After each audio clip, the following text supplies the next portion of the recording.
So, back in November of 1969, Buzz Aldrin accomplishes what is, arguably the absolute pinnacle of human achievement. Right, walking on the moon. Exactly. He walks on the moon. He experiences the literal peak of exploration. I mean, he's up there viewing the Earth as this fragile little blue marble suspended in the void, and then he returns as this massive global hero. Ticker tape parades, Yeah. meeting the president, the whole thing. Yeah, the whole 9 yards. And yet, within just months of coming back down to Earth, Aldrin falls into this profoundly dark, totally inexplicable, and just paralyzing clinical depression. It's actually a fascinating case study. It really is. Like, he was just sitting in his apartment, staring at the walls, completely unable to muster even a drop of motivation to do anything. He actually wrote about this later, trying to articulate just the sheer emptiness of it. And the question that just haunted him was, like, what do you do? What can you possibly do after you've been to the moon? Yeah, and neurobiologists look at that as one of the most extreme, perfectly documented examples of a complete dopamine collapse. Wow, a dopamine collapse. Yeah, because when the human brain is exposed to the absolute limits of awe and anticipation and just peak experience, the normal neurological scaffolding, the stuff that supports our baseline reality, it essentially fractures. Right, because everyday life just can't compete with the moon. Yeah. And obviously, none of you listening to this deep dive right now are returning from the Sea of Tranquility. Probably not. Probably not, right?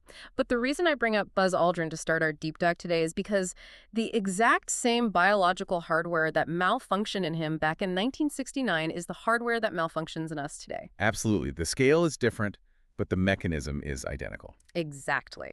So today, our mission for this deep dive is to unpack a phenomenon that honestly feels incredibly trivial compared to a lunar landing. Oh. But biologically, it plays out on those exact same neurological pathways. We are talking about the post-holiday blues. Also known in some of our sources as post-vacation syndrome. Right. So you know the feeling. You spend a week in Cabo or maybe 2 weeks trekking through Europe or even just like 10 days at a quiet cabin in the woods.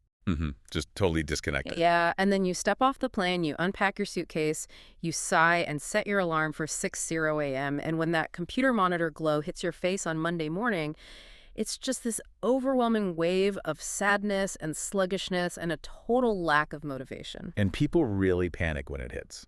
They really do. Because the symptoms we were talking about here, the lethargy, the anhedonia, that creeping feeling that your life is just a pointless treadmill, they perfectly mirror the diagnostic criteria for major depressive disorder. Wait, really? Like, clinically? Oh, yeah. Clinically, they look almost identical on the surface. But our sources make a massive distinction here, which is so important for everyone to understand. This is usually just a temporary emotional state. Okay, so we're not broken. No, you're not permanently rewiring your mental health, and it definitely isn't an existential crisis telling you to, quit your job and move into the woods. Even though we all want to on that first Monday back. Right. The urge is strong. Yeah. But it is a highly specific temporary syndrome triggered by a violent change in your environment and your routine.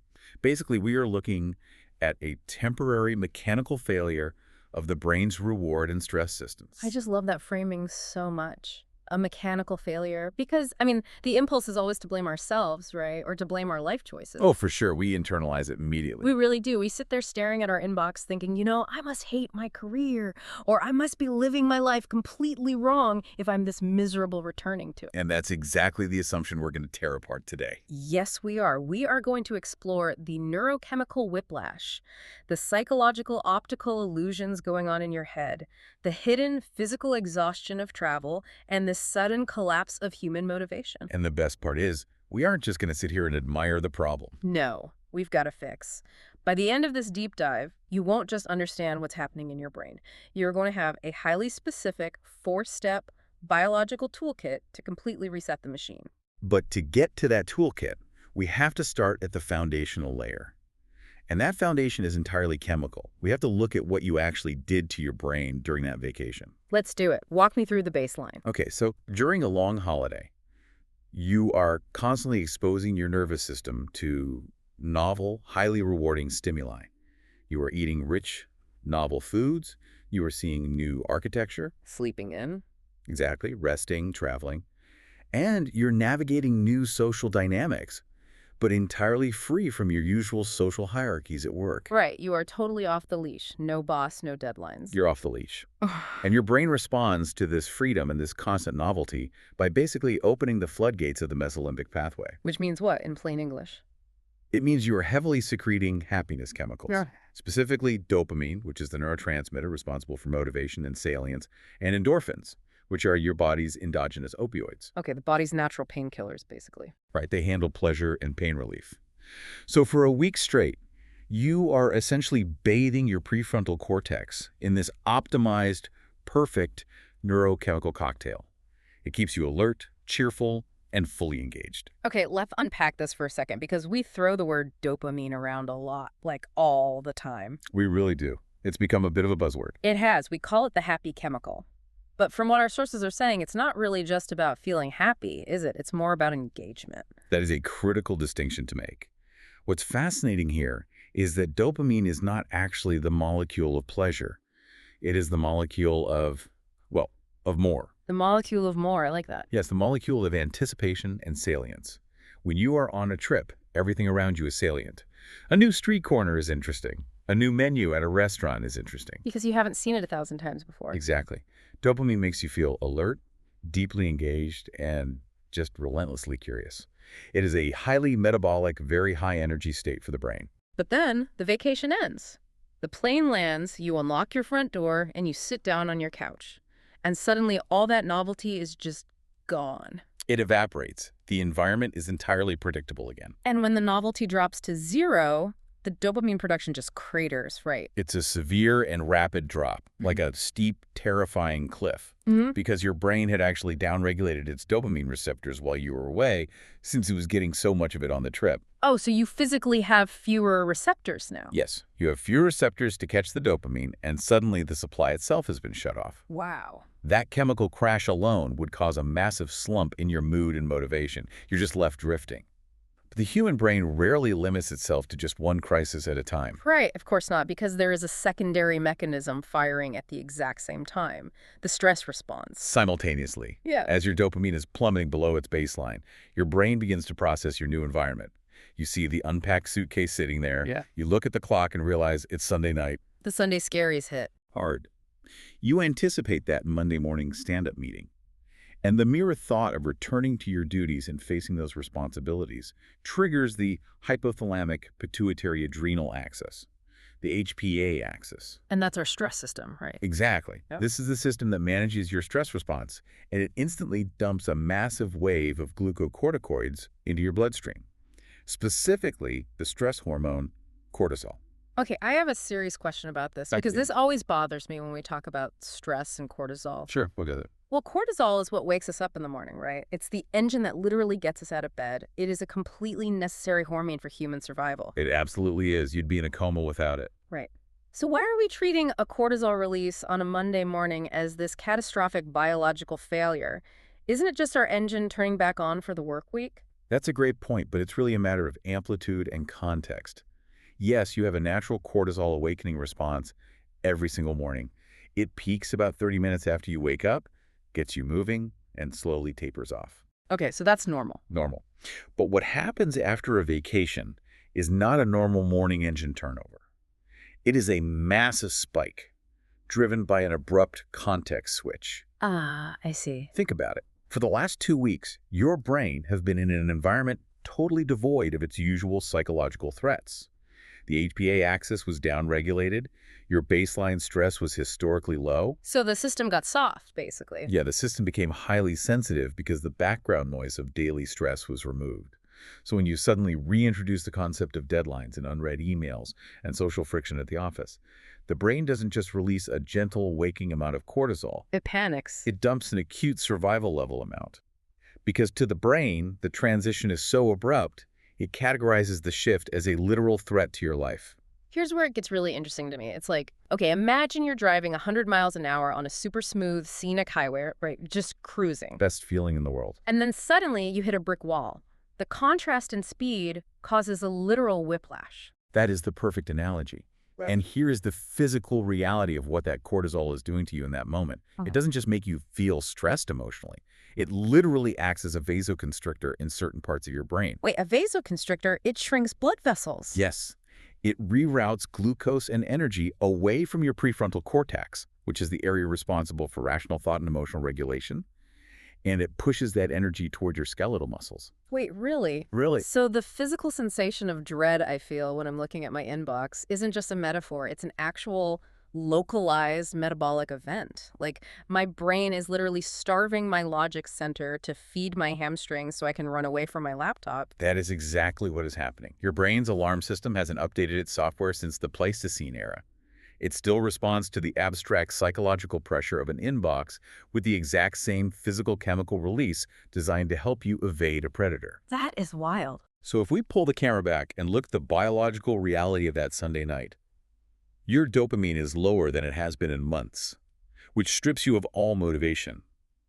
And simultaneously, your cortisol is aggressively high, shutting down your rational brain and making you feel physically threatened. It's just total chemical whiplash. The dual nature of this is brutal. It is extreme volatility, and the human physiological system thrives on homeostasis. Yeah. Balance, going from that dopamine highway directly into the brick wall of an acute cortisol spike, is neurologically traumatic. So for everyone listening, think about the exact moment your last vacation ended.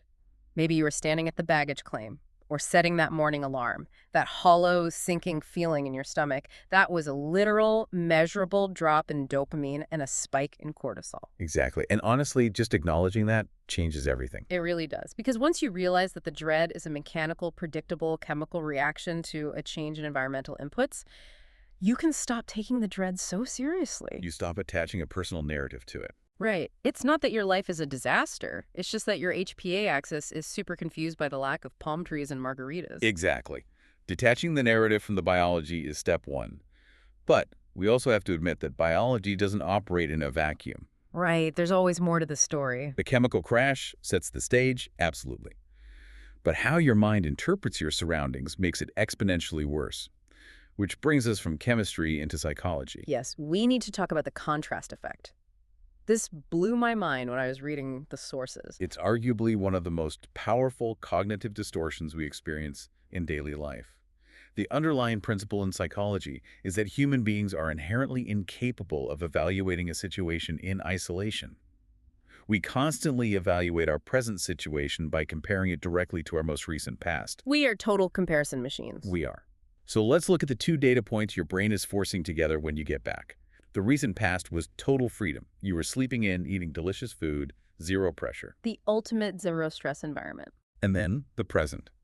A sudden return to the real world of tight schedules, towering piles of work, and heavy responsibilities. If we connect this to the bigger picture, extreme polarity distorts reality. It distorts reality. Okay, let me try another analogy here to see if I have this right.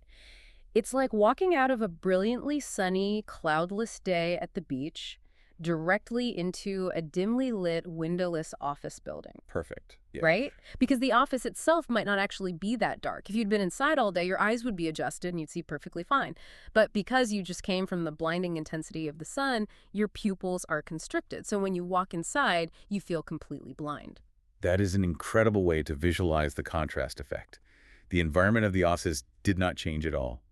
Your perceptual apparatus is what broke. It's an optical illusion of the mind. So does this mean our daily life isn't actually as miserable as it feels on that first day back? Are we just victims of a warped psychological measuring stick? In the vast majority of cases, yes. It is entirely artificial. I mean, think about it logically. Did your job actually get materially worse while you were in Tuscany for a week? Probably not. Did the office culture suddenly become toxic overnight? No. The objective reality of your day-to-day life is identical to what it was the day before you left. And remember, you survived it then. You probably even enjoyed parts of it. That is deeply validating because everyone I know, myself absolutely included, has had that moment on a Tuesday afternoon after a vacation where we open a real estate app and start looking at farmhouses in Vermont. Oh, the urge to flee is so real. I can't do this anymore. I need to raise goats. Exactly. You just want to blow up your whole life. But really, it's just the stark difference between absolute freedom and absolute structure making the normal world feel exponentially heavier than it actually is. Exactly. You have to let your psychological pupils dilate back to normal before you evaluate the lighting in the room.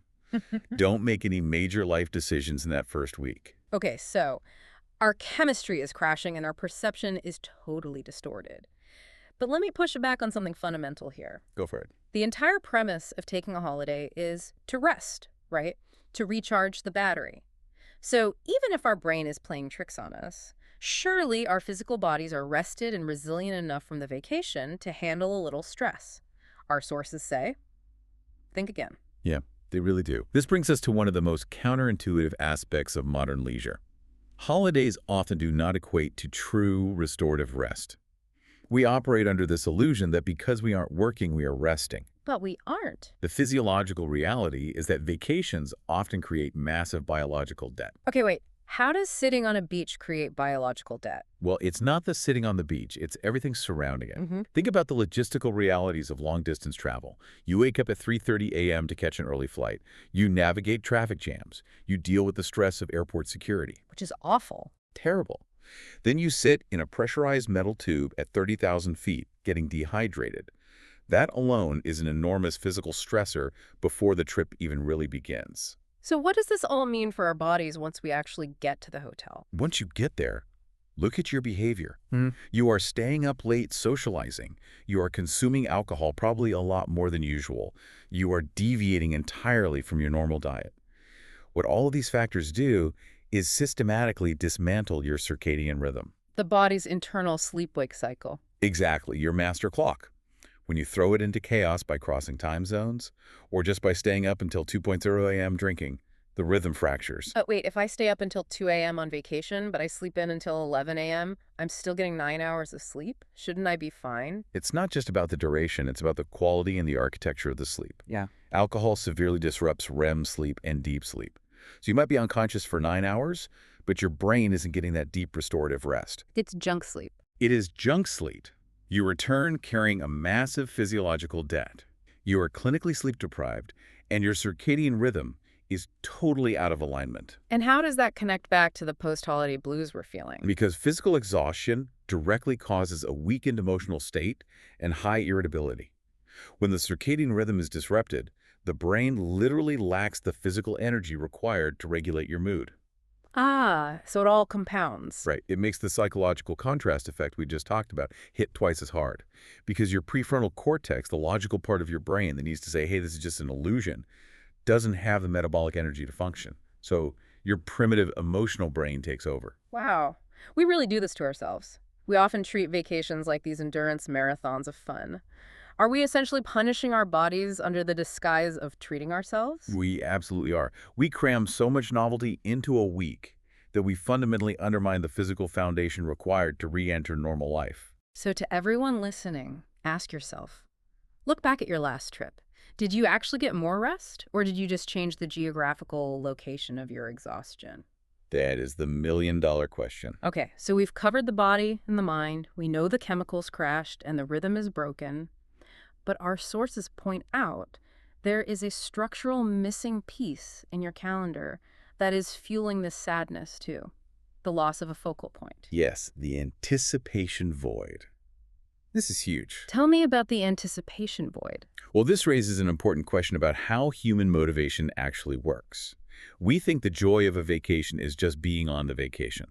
But neurobiological research shows that a massive portion of the pleasure actually comes from the buildup. The anticipation. The anticipation. For weeks or even months prior to a long holiday, you experience this anticipation. You're planning, you're looking at restaurants, you're packing. The brain has this highly stimulating short-term goal to focus on and look forward to. Right. It's exciting. Very. And the buildup and anticipation are actually functional tools the brain uses to generate daily motivation. It gives you a reason to push through the boring parts of your day. But when the holiday concludes, that short-term goal instantly vanishes. It's just gone. Wiped off the map. And this leaves a profound feeling of emptiness because the brain has no new, fun objective to anticipate. The engine is still running, but the destination is gone. It sounds exactly like finishing an incredibly gripping novel. Oh, that's a good Right, comparison. you turn the last page, and instead of just feeling happy you read it, you feel this deep grief because the journey is over and you don't have a new book lined up yet. Yes, you experience a post-adrenaline letdown. Your goal-oriented brain is looking around saying, okay, what's next? And when the calendar is empty, the system just stalls out. Think about how much joy you got simply from planning that trip. The absence of a plan is exactly what is causing that current feeling of emptiness. Mm. You aren't just missing the beach, you're missing having something to look forward to. All right, so we've completely deconstructed the problem. We know exactly what is broken. The dopamine crashed, the cortisol spiked, our perception is warped, our sleep is wrecked, and our goals are gone. It's a rough combo. It really is. But now, how do we fix it? Our sources provide a highly tailored 4-step recovery strategy, an antidote. And I want to emphasize the elegance of this advice. These aren't just random, feel-good tips from a lifestyle blog. Right. They are targeted biological and psychological interventions designed to reverse the 4 specific causes of the post-holiday blues we just discussed. Okay, let's dive into the protocol. Antidote number 1, combating the cortisol spike. What is the instruction? The instruction is, don't overwork on the first day. Wow, easier said than done. I know. But you have to give yourself a grace period to adjust. You need to prioritize your tasks and only do what is absolutely manageable for the first 1 to 2 days. See, it's so tempting to return to a mountain of emails and try to conquer them all on Monday to prove we are back. Like, I'm recharged, let's go! But the sources are actively telling us that going full throttle is exactly the wrong move. We have to pace ourselves. Because if you go full throttle, you are confirming to your stressed out brain that normal life is a threat. By pacing yourself, you signal safety to your amygdala. You let the cortisol naturally taper off. Okay, that makes total sense. Antidote number 2, fixing the physical exhaustion. Right. This is about restoring your circadian rhythm. How do we do it? Strict discipline. Go to bed and wake up at your normal time strictly to reset your biological clock. Even if you're tired at 3 p.m., no naps. No naps at all. No naps. You need to build up that sleep pressure so you can get deep, restorative sleep at night. That is how your physical energy returns, which allows your emotional resilience to bounce back. Got it. Okay, antidote number 3, curing the anticipation void. We need a new horizon. Yes. You need to create new, small expectations. Schedule dinner with a friend for the weekend or plan a small, enjoyable activity after work on Wednesday. Give your brain a new target. So it doesn't have to be another massive vacation. Not at all. The brain's reward system just needs a goal in the near future. Planting these small events jumpstarts your dopamine engine again. I love that. You can literally text a friend right now and set up tacos for Thursday. Boom, anticipation void cured. Exactly. Immediate psychological intervention. All right, finally, antidote number 4, reversing the chemical crash. How do we get the dopamine and endorphins flowing again without a trip? Engage in light exercise. Light exercise, not a crazy marathon. No, because heavy, grueling exercise releases more cortisol, and you already have too much of that. But light exercise, a brisk walk, some gentle yoga, this mechanically forces the body to start secreting endorphins again. It combats the dopamine drop naturally. So, pace your work, stick to a strict sleep schedule, plan tacos on Thursday, and take a brisk walk. It sounds so simple, but biologically, it is a surgical strike against the post-holiday blues. It really is. Now, as we wrap up this deep dive, there is something I want to touch on. Yeah. Because we've been diagnosing this like a disease, but our sources point out a really comforting fact. They do. And I think it's the most important takeaway. The post-holiday blues are entirely natural. Experiencing them is actually the ultimate proof that you fully, deeply enjoyed your time off. Right. It means you actually managed to disconnect. Exactly. You let your guard down. And the biology assures us that the symptoms naturally fade within 3 to 5 days as your routine normalizes. The baseline resets. But I want to leave you with a final, slightly provocative thought to mull over as you navigate this week. Okay, let's hear it. We spent this whole time talking about how the extreme contrast between your vacation and your daily life is what causes this painful psychological crash. But if the contrast is the root of the problem, maybe the goal isn't just to survive the first week back with these biological life hacks. Oh, I see where you're going. Maybe the real question you should ask yourself is, how can you redesign your normal everyday routine so it incorporates enough joy, enough rest, and enough small goals that a vacation doesn't feel like an escape from reality? Wow. Yeah. How do you raise the floor of your everyday existence? Exactly. What if a vacation was just a continuation of a life you already enjoy living? Okay. Something to really explore on your own. That is a powerful thought. Well, thank you all for taking this deep dive with us today. Remember to take it easy on yourselves this week, and we will catch you on the next one.